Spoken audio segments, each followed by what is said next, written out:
around my story. I tell myself, ignore it. It's getting closer. Just ignore it. But it gets even closer. I tell myself, act natural, like you see nothing. But then it passes right by me. I take a deep breath. There's another one, but it's far away from me. Don't worry, I'm as lost as you are. Excuse me, your order? The cashier asks me. Hurry up, you're holding up the line, says the man behind me. I quickly order a cheeseburger with Coke and take the receipt. That was so tense. See, the thing is, I've been able to see ghosts for a long time. It all started when I was a kid. I was so scared, and I told my parents, but they didn't believe me. I was quite the storyteller back then too. Now let's go back to the restaurant. I get my meal and sit back at my place. I see ghosts, wandering aimlessly. How interesting, right? Wrong. I notice a few girls sitting next to me.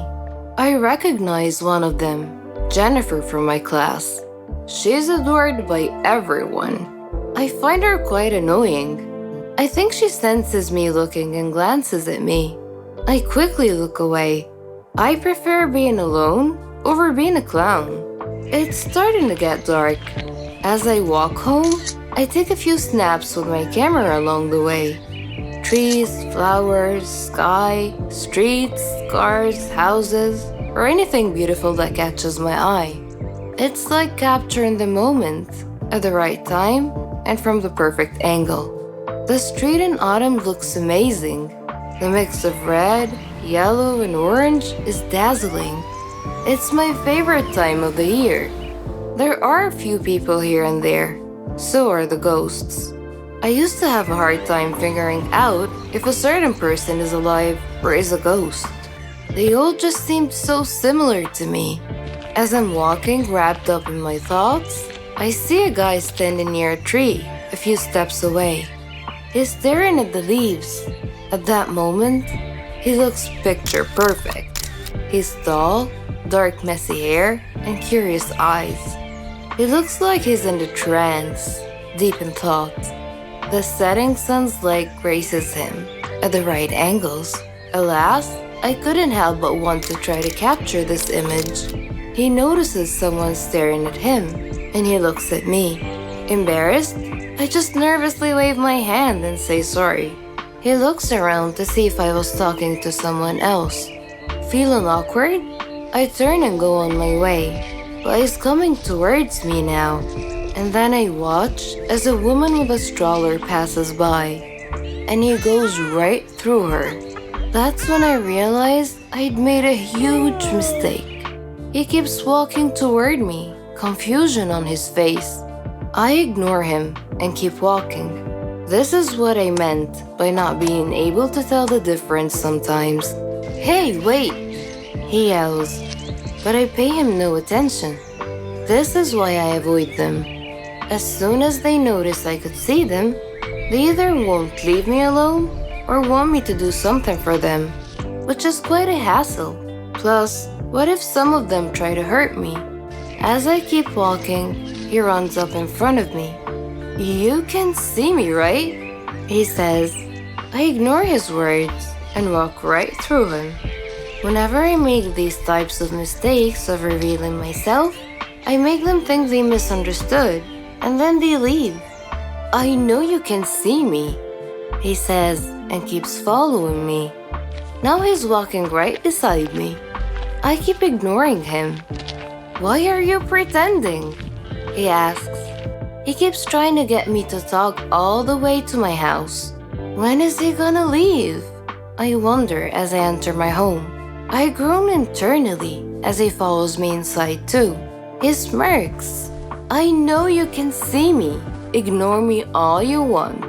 I am gonna make you talk to me, he says as he follows me to the kitchen. This is getting frustrating. At night, when I try to sleep, it feels so unbearable. He's sitting right in the corner of my room. He still hasn't left. He must have known I can't fall asleep as he starts humming. It's all to annoy me so I would acknowledge him. Resist! Resist it! I keep telling myself. Don't snap! He wants you to do that. Don't do it. I take a deep breath and calm myself. After that, I try my hardest to sleep while he annoys me all night long. I didn't even get a wink of sleep. I pat myself on the back for keeping it all together all night.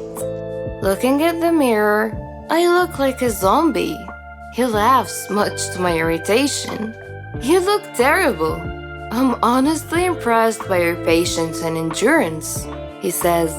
I sigh. I was so nervous for today's presentation I couldn't sleep at all, I say to myself. He simply rolls his eyes. Later, he follows me to school. He noticed how I avoid confrontation with other ghosts. Why do you avoid them?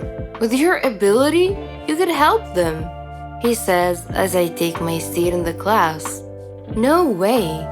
Like I said, it's such a hassle to do all of that. It's not my job. He then sits on top of my desk, one leg on top of the other. Annoying. So, Elizabeth, I see you have no friends. You're lonely. That's not good. You should learn to make friends. He laughs. I simply take out a book and read. I won't let him get on my nerves. He then leans towards my face. I keep my eyes on the book. He smirks. You're a sad little person. Then gets up and leaves the classroom. I sigh in relief. Finally he's gone. At lunchtime, I head to the cafeteria. While I'm eating, I suddenly spot him from the corner of my eye. He's just goofing around, making faces at people and wandering around through them. Seeing him like this makes me giggle. I made you laugh. He's right beside me all of a sudden. I was just about to turn towards him when I restrained myself. Seriously, just drop it. I already know you can see me. Don't worry, I'll keep it a secret. I hear him say. I don't want to. Bracing myself, I only glance at him. When he sees that I'm looking at him, he smirks. So, ready to talk now? He says. He's the most frustrating ghost I've met so far. Usually when I make a mistake and they follow me, they only stay for a little while before giving up. But this guy just doesn't quit. What do you want? I whisper. He simply grins. Nothing. I get up and start to walk out of the cafeteria. No, wait, I was only kidding. He runs by my side. I avoid eye contact and keep moving forward. What is it? I ask him. Let's be friends, he says. I roll my eyes. Why? No reason. Or maybe because you're lonely, he says. Go be friends with other ghosts. Leave me alone, I say and enter the classroom. He wants something from me. I know it, but he's hesitant to say it. Now I'm starting to get curious. I look at him. He's sitting on top of the teacher's desk, thinking about something. He sat there the whole day, which was fun to watch. On my way home, he kept following me. I think he gave up finding a way because he then walks beside me. Listen, we don't have to be friends, but I just really need your help, he says. Bingo, I was right. What is it? I ask again. He stretches his arms. I'll tell you when we get home, he says and walks ahead. Then he stops and turns around. Oh, and by the way, my name's Alex. At home, after I'm done eating and taking a shower, I meet him in my room. I really want to get this over with. He's waiting patiently in the corner. So, what do you want, Alex? I say as I sit on my bed. He takes a deep breath. I was murdered. My eyes widen. Murdered? No way. This one is out of my league. I thought it would be something like giving a message to a family member, or some unfinished business like returning something to someone. But murder?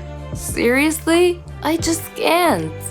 Look, if you want me to avenge you or something like that, then it's not possible.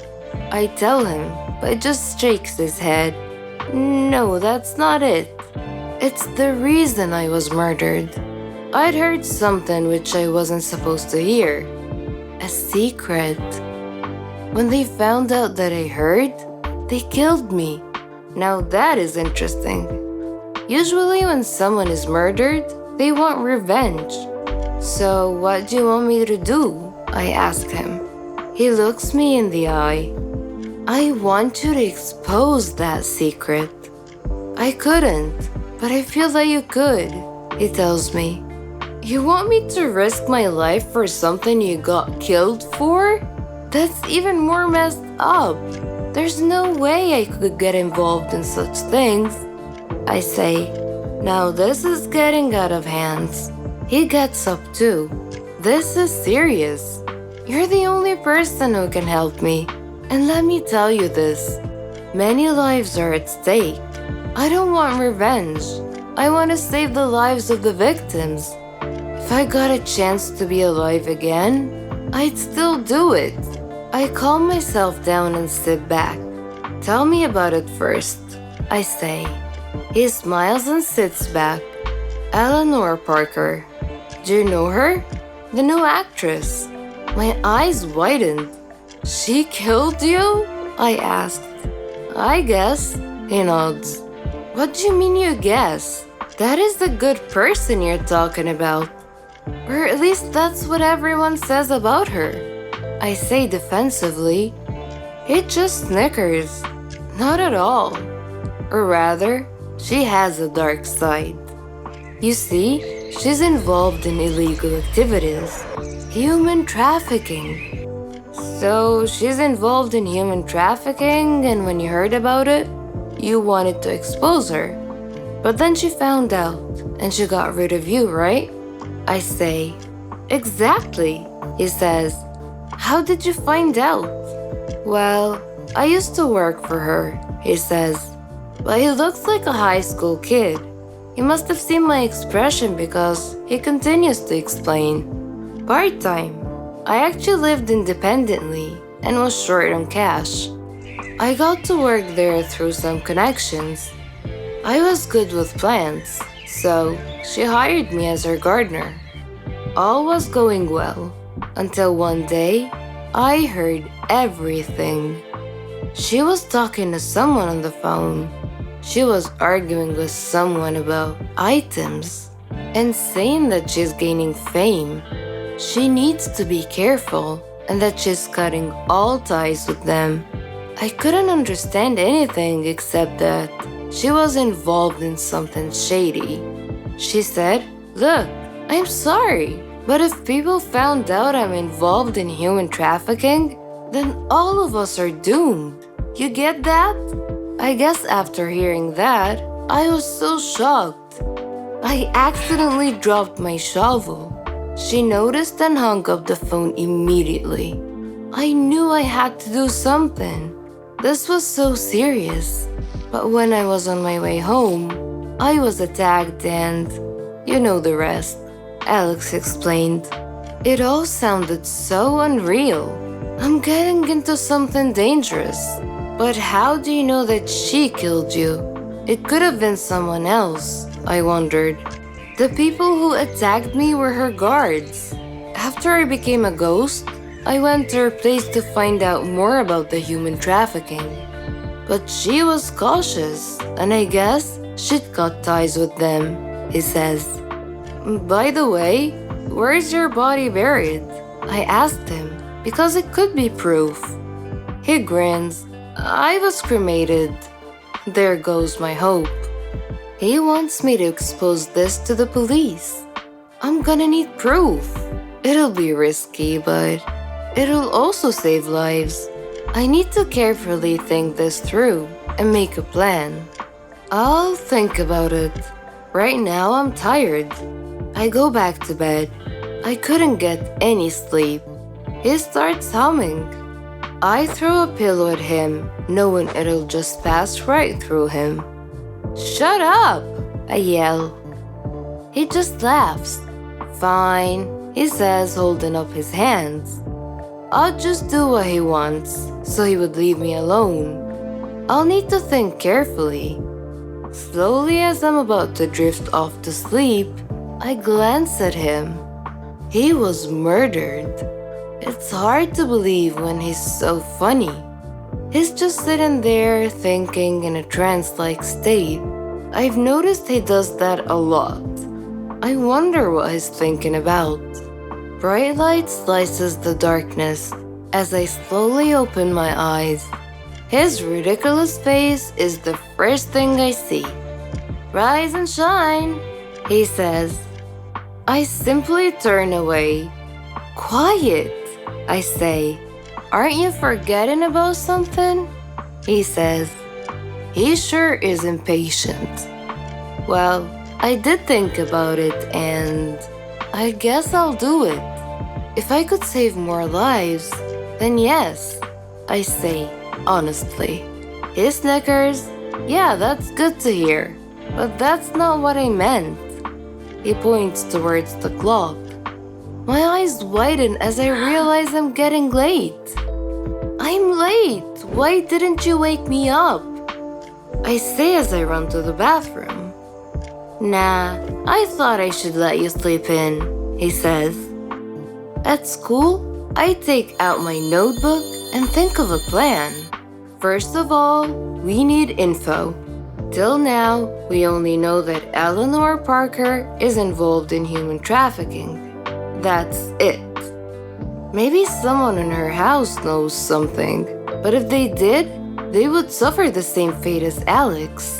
No, wait. Alex wanted to expose her secret and was caught. What if someone there knows about it and is keeping it hidden? Elizabeth, I hear my name being called, and I quickly close the notebook. It's the new girl, Madeline. She's transferred here last week. She sits next to me, so she talks to me sometimes. Yes, I reply. Are you okay? She asks with concern. Yeah, were you saying something? I ask her. I was asking if you're excited for tomorrow. She smiles. What's tomorrow? I ask her. She looks confused. You don't remember? It's Eleanor Parker on that 12 o'clock talking show. I can't wait to see her. She's such a gorgeous and vibrant person. Get this? I heard she's getting an offer for another movie. She totally deserves it. Oh, yeah, I think so too, I say, as if. I used to think like Madeline about Eleanor, but now the truth has been revealed. She's a wolf in sheep's clothing. By the way, if someone told you that Eleanor is actually a bad person, what would you do about it? I ask her. I'll do nothing because it'll be a lie. There's no way a person like her would be bad. She gives charity, is a good person, is very kind to her fans, and doesn't show off. She replies, to be honest, all of that is true. It's hard to believe a person like that would do such a thing. I guess that's what you'd call a double-faced person. Anyways, I'm going to the cafeteria. Wanna come? Madeline asks. I simply refuse. Oh, you're making friends, Alex says while laughing. I glare at him. Don't scare me like that. And I was not making friends, I say defensively. Yeah, whatever, he says and sits on top of my table. Anyways, where have you been? You weren't with me on the way to school. I ask, but he keeps quiet. He looks straight ahead. From the corner of my eye, I spot a girl in a tattered school uniform. She's definitely a ghost. She sees him look at her. Be careful of your surroundings. She wouldn't leave you if she noticed you can see her. He smirks. I roll my eyes. Just answer the question. I was at Eleanor's house. I go there sometimes to get leads. No luck though. All everyone was talking about was the upcoming movie and so on. Yes, I heard about it too. I do have a plan, but it's risky, I say. He looks interested. Great, let's hear it. If you want to hear about my plan to save lives in part 2 of my story, make sure to subscribe.